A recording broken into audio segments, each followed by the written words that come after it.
What's up, you certified beauties? It's Nick here from Nick's Taxes, back with another video.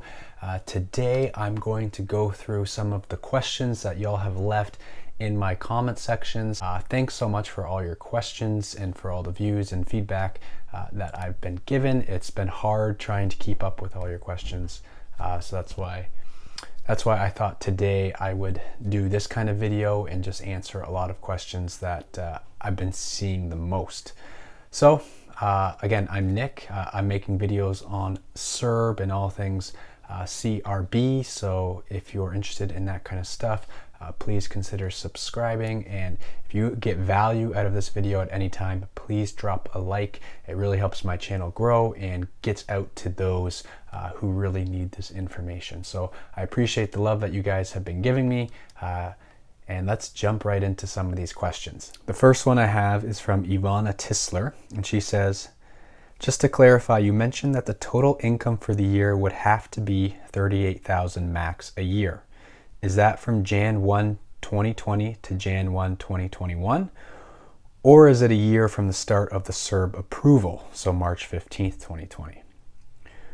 As well, when you are applying for the biweekly period with the new CERB, is there a monthly or biweekly max income that you can make? With CERB, it was less than $1,000 a month extra.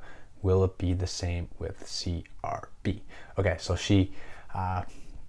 Ivana put two questions kind of into one, and a lot of you guys have been asking this question. There's been a lot of uncertainty regarding this $38,000 threshold, this income threshold.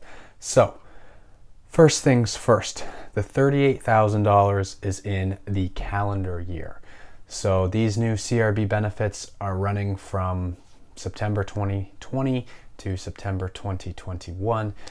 So for the first bit, we're looking at $38,000 in the calendar year 2020, and then we're going to be looking at $38,000 in the calendar year 2021.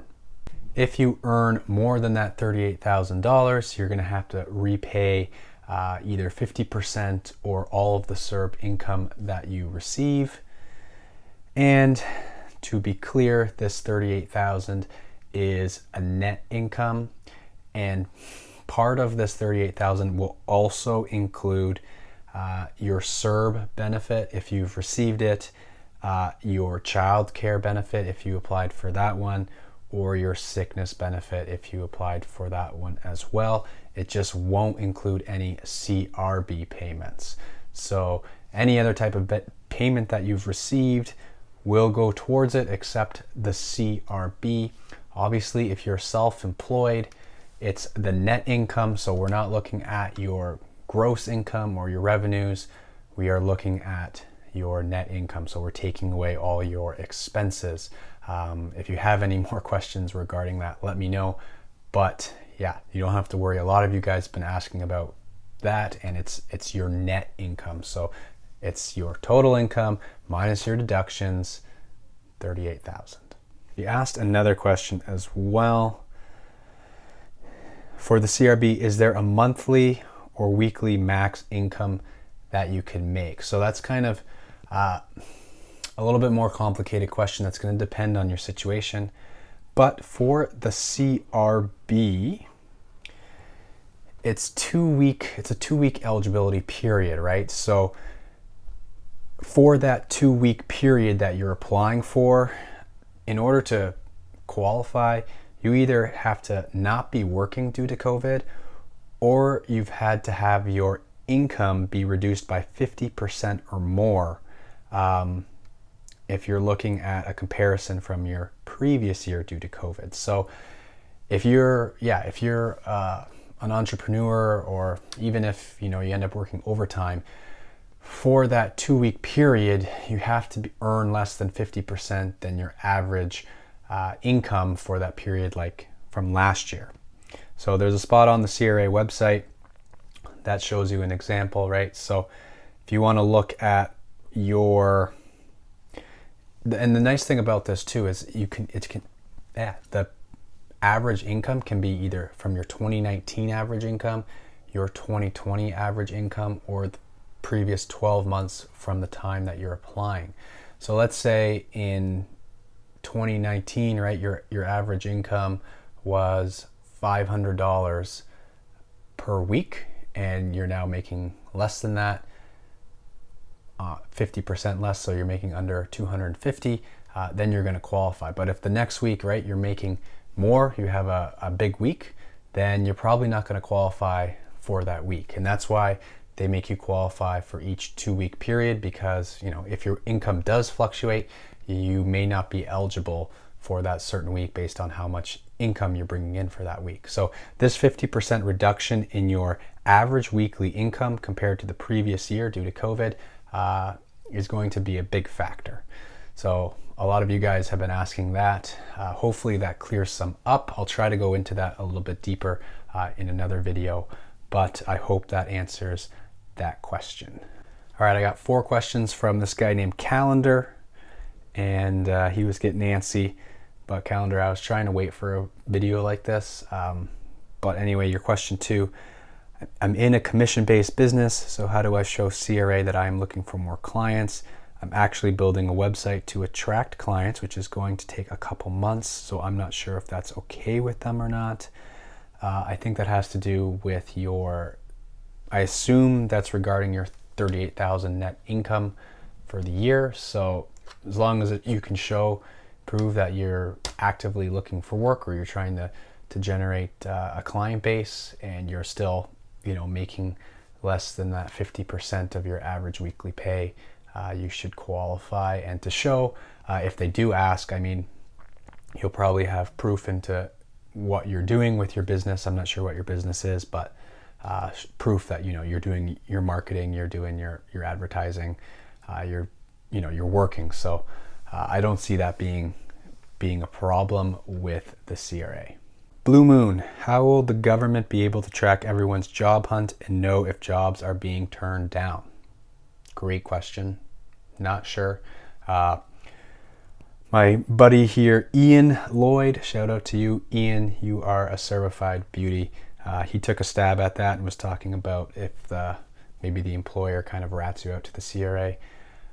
But to be honest, I'm not sure, and I don't know if there's a legitimate way for them to tell if you can turn down work, but it is out there. If they do catch you in whatever way that may be, there are serious penalties for doing so. So I think that's kind of part of it, because that is hard to gauge. They do put strict penalties in place in order to kind of scare you from, you know, turning down work, or to kind of have you look for work. You guys also have been asking questions regarding what is reasonable work.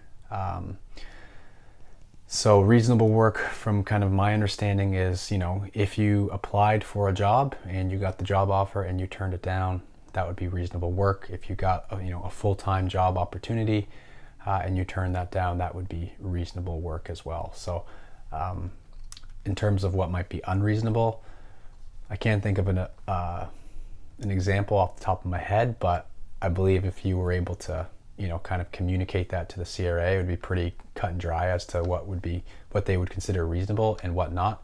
Basically, the CRA wants to make sure that people who are willing and able to work are actually working. They don't want to give money out to just anyone for sitting on the couch. They want you, actively working if you are able. And so they're going to try to make sure that that is the case. Kershawn, when will the CRB retroactive payments reopen for the first March payment? I can't apply for that period currently. Correct. The backdated CERBs are going to be reopened on October 19th on the CRA website. So at that time, go check out the CRA website and hopefully you'll be able to apply for that backdated time period. Rosa, if I set up for direct deposit when I received the CERB, do I need to set up direct deposit again? And the answer is going to be no. CRA and your employment insurance should be linked, so you shouldn't have to do it again. Emily Button, how can they find out if you are out of the country? Well, typically when you leave the country, you have a passport, and the Border Patrol does kind of make note of who is in and out of the country when you leave, when you re-enter. So it's actually quite easy to tell your comings and goings from crossing the border. So that's one way they'd be able to tell if you are indeed out of the country and trying to apply. So again, the CRB and the other two recovery benefits are for those who are currently present in Canada.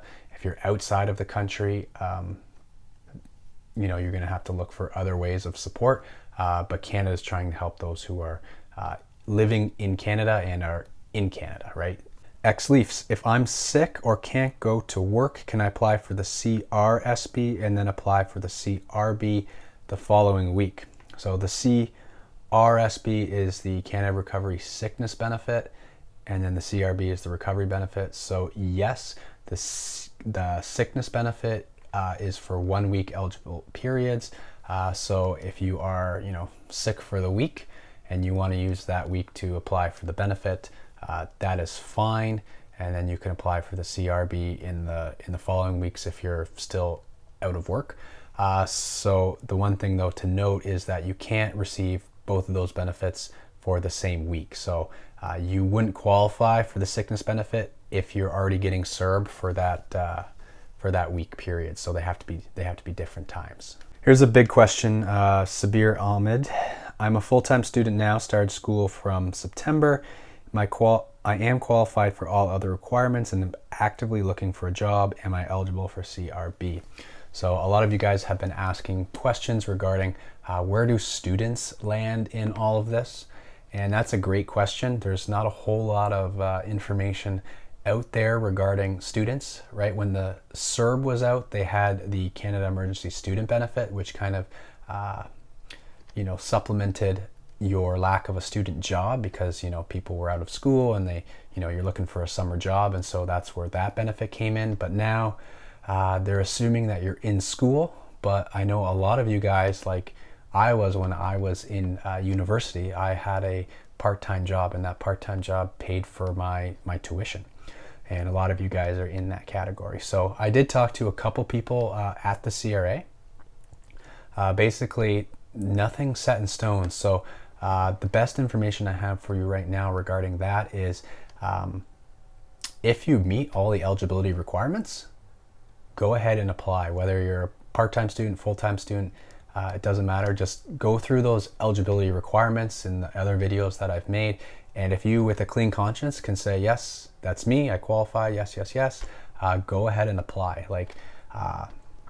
I'm looking at the requirements and kind of putting myself back when I was a student, and often I can say, if I was still in school, that I would probably still qualify because I was making a good amount of money as a part-time worker while I was in school. And if you got laid off, or if you were, your hours were severely cut, then yeah, you would qualify. So I think as a student, take a look at those qualifications again, and if you can, clearly say that you've met all those requirements, go ahead and apply. Blue Moon, can you elaborate more on the $38,000 and CERB counting towards that? So the $38,000 is for money made in 2020, not 2019. That's correct. The $38,000 is your net income for the calendar year in which you're receiving the CRB benefits. So that'll be 2020 and 2021. The other thing was you had to make a minimum of $5,000 either in 2019, 2020, or the previous 12 years from the time of your application. So yeah, the CERB counts towards that $38,000 for the year. And then it'll be the same for 2021. Rain Tree, so do I apply on the phone like CERB, or do I have to apply online? You can apply either way. The phone line is the same as the CERB, or you can do it online through your CRA My Account. I'll have the numbers in the description so you can have access to that. But yeah, it's the same phone numbers, very similar process. Just make sure you have all your documents with you when you make the phone call to the CRA, because they're gonna go through those security questions, and they're really trying to lock things down when it comes to fraud because of some issues that they've had recently. So make sure that you're able to answer their security questions when you call. All right, this video is getting long, so I'm gonna cut it at that. I will try to make more videos going through your questions, and hopefully this gave you some extra value and some extra insight into the CRB, and I was able to answer some of your questions. If you have any more questions, please feel free to leave them in the comments below. I will do my best to answer all of them, but honestly, sometimes it can get a little bit overwhelming, and that's why I wanted to try to make this video to kind of make it a little bit easier. But yeah, thanks again. If you got value, please give it a thumbs up, and I will see you guys in the next video.